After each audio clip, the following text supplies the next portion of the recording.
Hi, this is Chatterboxing in association with Lion Academy. My name's Sean. I've just watched the Anthony Joshua Eric Molina card. I've got my mate Owen here with me again tonight, and we're going to talk about the fights we've seen.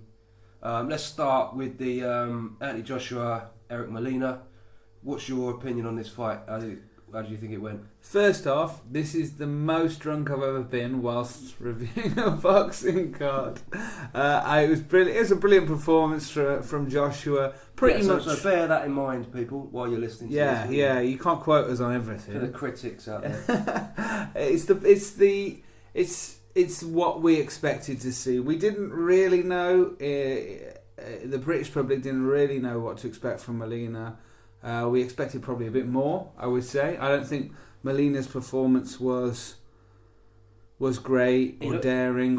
He looked a bit beaten before he got in the ring to me. I did say in our preview that he kind of been at the top level before against Deontay Wilder, but that was in America where he's from. So this was obviously different country. He wasn't really used to it. As we know, a very passionate crowd. I think the occasion kind of got to him a little bit. I think it's going to take a real strong character to be able to cope with that. Yeah. To be honest. For my sixpence worth, we know Joshua can throw the kind of punches he threw to win the fight against a defensive opponent. We've seen that before against opponents that are a lower level than Eric Molina. You know, not every fight's going to be against a Chisora, or a Dillian Whyte type. Let's have it type of fighter. But what I was impressed with, and I think Robert McCracken's influence has got a lot to do with, is that Joshua seems to have tightened up a lot tonight. I liked it. He had a tuck stance, guard high, wasn't going to get caught with the counter shots. He was obviously had an intent on not getting caught with that counter shot. And that's good for his development. That bodes well for him. Yeah, very, very disciplined. I mean, I've said, like, Anthony Joshua, for me, like, one of his best assets is his mentality. Because he's been really in the spotlight from very, very early in his career. He's been almost headlining his own shows after, I don't know, only like 5 fights or something like that. He's had a lot of pressure on him. He's had pretty much the whole country behind him for a long time. And he's dealt with that very well. He's had everybody bigging him up, saying, you're like going to be like the next Lennox Lewis, etc., etc. He hasn't got carried away. He's kept his feet on the ground. He's obviously got a very good team around him. You mentioned Rob McCracken. So I think his mindset and his mentality is one of his strongest assets. So he showed great composure and he's just a level above Eric Molina. I mean, I expected him to just sort of beat Eric Molina pretty easily, but he did it very impressively. Yeah, he looked composed. He looked like he'd taken a lot of advice in the gym. He looked like he was working on stuff to me, stuff that's going to help him in the long run, to be cautious, to not make those mistakes. And, people read into some of the shots that he took against Chisora. I've done that myself in the past with him. But if he's working on those... I can't keep calling him Chisora. He had about 25 pints. Yeah, I've drank a few. It's the same person, Chisora. But yeah, I think I was impressed to see that, Yeah. All right, well, his next opponent, they've just sort of put it on us tonight, the 29th of April, Vladimir Klitschko. We'll talk about that in a minute, but first of all, the obvious comparison that people are going to make, Deontay Wilder, Anthony Joshua. I think it's pretty obvious that Anthony Joshua did a better job on Eric Molina than Deontay Wilder. Way better. Well, much better, yeah. What do you think, looking at that? Can that tell us much about how that fight between them will go? Get from Joshua to Klitschko? No, Joshua Wilder. Oh, right. Not really. I mean, Joshua... Yes and no. I mean, Wilder is as his name says, he's a wild guy. He's there to give big punches, but he's there to take big punches. I've seen videos of him sparring David A. I've seen fights against. I mean, he did knock Molina out before we get too carried away and start thinking that Joshua. I mean, he did a better job on him. But let's not forget that Deontay Wilder did also knock out Molina. Yeah, you're always making apples to oranges comparisons in these things in boxing. You do the best that you can. Yeah. But it was a better performance. It was a more disciplined performance. I think on the performance of both, you'd take Joshua to beat Wilder because... Yeah, I would have done before this. I mean, this has kind of reaffirmed it for me. Like every performance I see of Joshua, he looks better. I would have picked him to beat Wilder. I definitely would now. Not really necessarily it's got anything to do with Molina as a common opponent, but just every time he shows you something new. Yeah, he's improving. That's the worry, because he's at this level now, and as we were saying to each other earlier, he hasn't got any more Molinas, Brazils, or Charles Martins to go through. That's it on a pay-per-view level. Yeah, we don't want to see another Molina. Apparently Klitschko is the next fight. Let's not get too much into that, because we'll do that we'll get into more detail with that. But let's just have a quick reaction at least to that. Vladimir Klitschko, it's quite exciting, isn't it? Because obviously we were talking about Molina being a bit of a mismatch. Before that, Dominic Brazil. He's in a bit of a false position, Anthony Joshua. He won a vacant... Well, he didn't win a vacant title. Charles Martin won a vacant title. He got it off him. But really, at this stage in his career, he shouldn't have been a world champion. Yeah. So he had an opportunity, took it, fair play to him. But he's kind of in an advanced position for his career. Yeah. So now he's really going to step up to the plate. Klitschko... I reckon we get more into that fight later on. But yeah, I mean, it's fair. It was only 10 minutes old, that fight, but too early for me to make predictions. But we've seen, as you say, we've seen many times these fighters fall at the pay-per-view hurdle when they go up too soon. Amir Khan's first pay-per-view fight, he got knocked out, and then he had to just continue on. He had a contract he had to fulfill. They had to fulfill the contract to him. Joshua's they've been a bit more clever with him, but he got that opportunity. He's gone up to the next level. Yeah. They got a Martin, a Brazil, and tonight's fight out of him, which are opponents that he was always going to beat, in my opinion. Yeah, I think that he's been brought along quite nicely in terms of his opposition. The problem is that they're putting on pay-per-view. And they're making out that this is like world championship level. It's not really. Yeah. But now he's going to step up to fight Vladimir Klitschko. So no more Brazils, no more Molinas. And that's like... Especially once you've fought Vladimir, because if he does go and beat Vladimir Klitschko, there's no way back. There's no way back to a Molina. There's no way back to a Brazil. No way. Well, that should be the first pay-per-view, really. But yeah, I agree. That's another story. All right, well, let's move on now to... what we both said before would be the fight of the night. Massive shout out to Derek Chisora and Dylan Whyte. What a performance from both of them. H Christ. Yeah. It's fought in a phone box. Yeah, I mean, that's as good a fight as I've seen for a long time. When it got stopped, I said to you at the time, I don't really want to see anyone lose.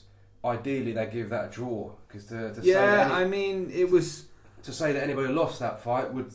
be quite not unfair, but you don't want to see it. You want to see. Yeah, I mean, some matches you score and you sit there, not objectively, but you can sit back and score. I was scoring the Kalia 5 fight; it was quite easy to score, but I was able to be more objective. But with the hype, with the personalities involved, with the pressure of the event, I was just absorbing a great fight. After 8 rounds, I couldn't tell you who was winning that fight whatsoever. Well, going into it, I liked both of them. I've been a fan of Derek Chisora for a long time. I just like his style. I like the fact that from early on in his career, he was taking on big challenges. He went out there to fight Vitaly Klitschko. He got robbed against Hellenius. David Haye, fight Tyson Fury twice. I like his attitude. Okay, like sometimes I can't, I can't say that I agree with everything that he's ever said or done. But generally speaking, I like his bollocks. I like the way he puts his bollocks on the table and he really gives it some. Dylan Whyte as well, I'm a fan of. He's obviously hasn't been around as long. I picked Dylan Whyte to win the fight, but I was kind of rooting for both of them. I didn't really want to see either of them lose. And when Derek Chisora put on a better performance than I thought he would do, I was kind of thinking, go on, Del, you can. Yeah, I think really Chisora when it was up close and Chisora had the energy, he would dominate. But when he was winded or taking time out, it was a lot easier for Dillian Whyte to win. But it was just an amazing fight. It's one of the best fights I've ever seen. I mean, they can't go through that. If they want to. I mean, if Dillian Whyte wants to have a long career, I'd advise him not to have too many fights like that. But it was just an amazing fight. Yeah, well, especially because Derek Chisora, I personally said that he was a bit of a spent force. Yeah. I didn't expect him to put on a performance like that. So I definitely don't expect him to put on too many more performances like that. It's quite nice to see at the end they kind of... Well, yeah. Not. I mean, they're never going to be the best of friends, are they? No. But hopefully at least they've put the sort of animosity behind it. How can you not respect the guy? I mean, no one was the donkey after that fight. Yeah. No one was the donkey. Yeah.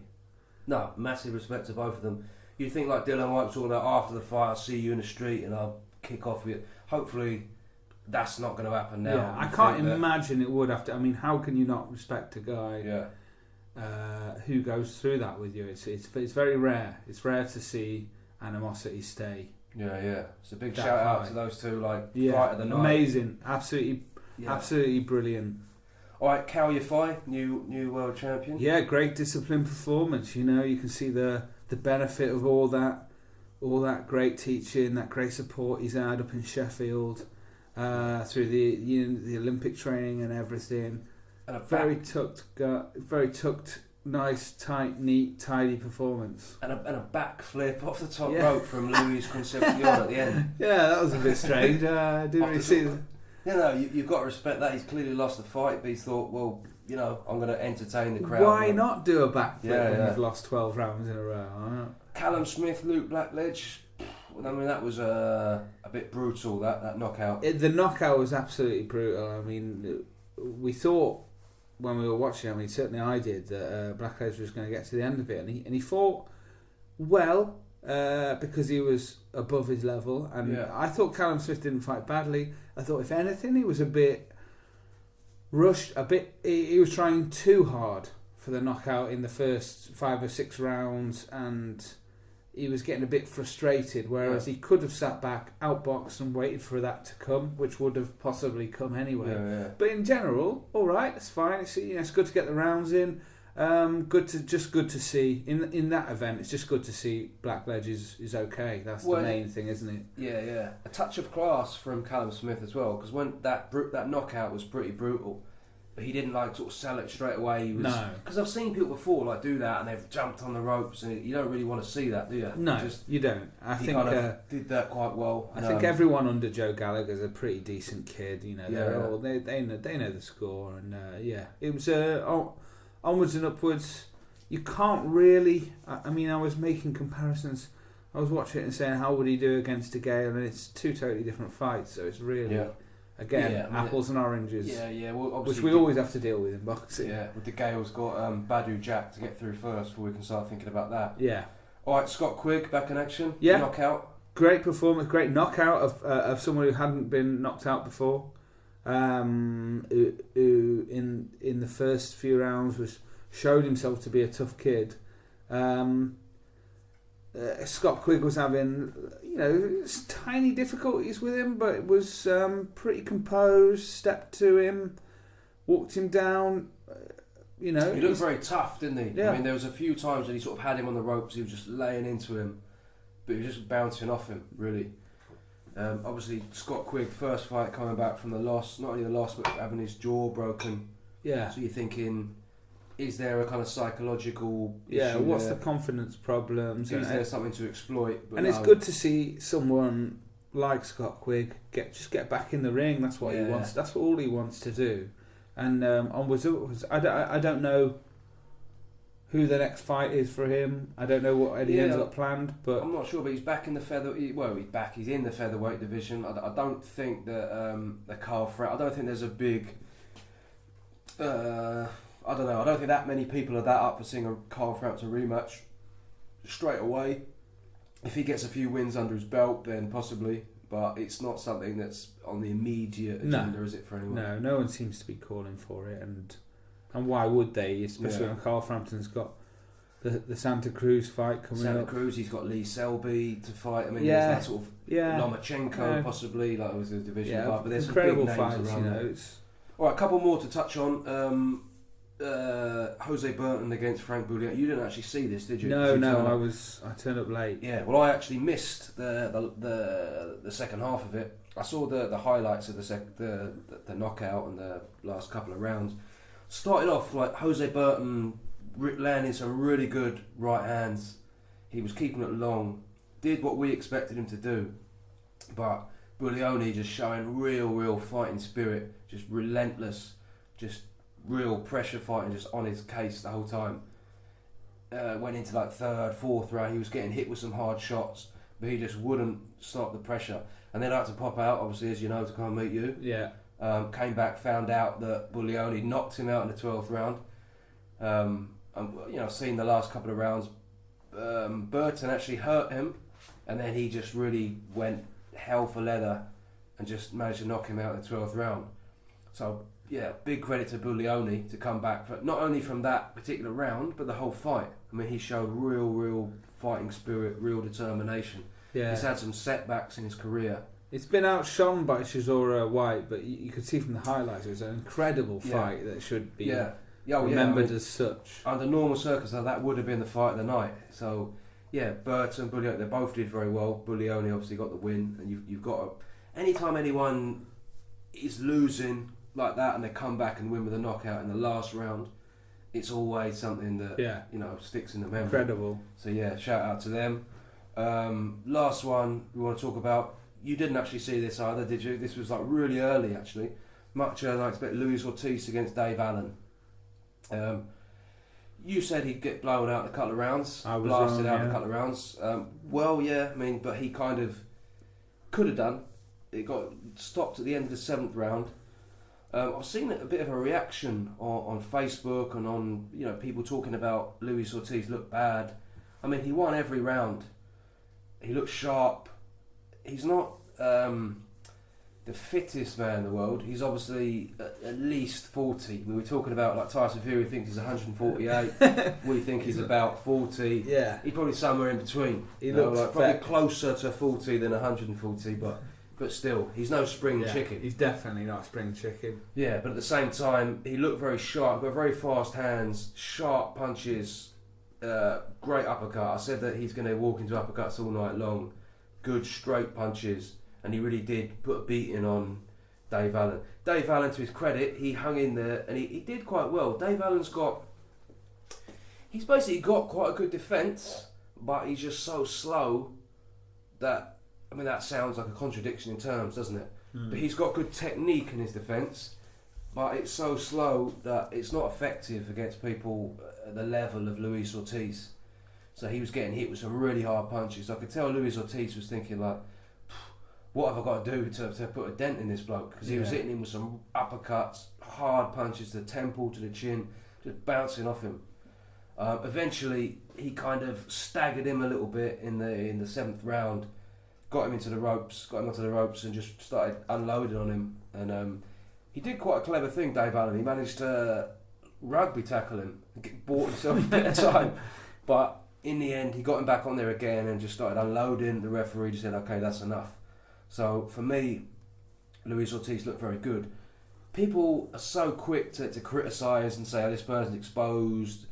How can you win every round of a fight, win by TKO, and be, quote unquote, exposed? You can't be exposed. I don't really understand that. No. You can say, oh, well, I don't think he'd be good enough to beat the top people in the division. That's a matter of opinion. Yeah. And you rise to he'll rise to the level of an opponent. I think there's something to be said for that. Yeah. For me, he looked very good. I think I wouldn't be surprised if his next fight's against Dillian Whyte. I think that's a sort of obvious fight to make with Eddie Hearn. Jesus, that'd be good. That's going to be great. But yeah, for me, Luis Ortiz put on a good performance. So did Dave Allen. Yeah. It was a mismatch. He did better than I expected him to do. I wouldn't want to see Dave Allen up at that level again. Unless he proves a lot more, because it just gets dangerous. It gets if he was in against a Deontay Wilder or that, because that's the level Luis Ortiz is at. He's a top guy. It's going to get hurt. Well, that's one thing. I mean, I've heard a few people saying that this was a bit of a sort of a card full of mismatches, and it was, like, to be honest, like there were some good fights on there that we've mentioned, but really it should have been Joshua against Ortiz. That would have been a fight that would have been much more worth watching. But yeah, hopefully we'll see both. Well, we're going to see Joshua now against Klitschko. Hopefully we'll see Ortiz against someone who's able to, hit back. But yeah, I mean, we've covered most of the fights really. We're going to be here all night if we carry on. So, shall we leave it there? Yeah. I'll think more about Joshua Klitschko when I'm sober. Yeah, we'll make one about that. We'll go into it in more detail. But yeah, for now we'll leave it there. So, thank you very much for listening. We hope you enjoyed all the fights as much as we did. Cheers, everyone. See you on the next one.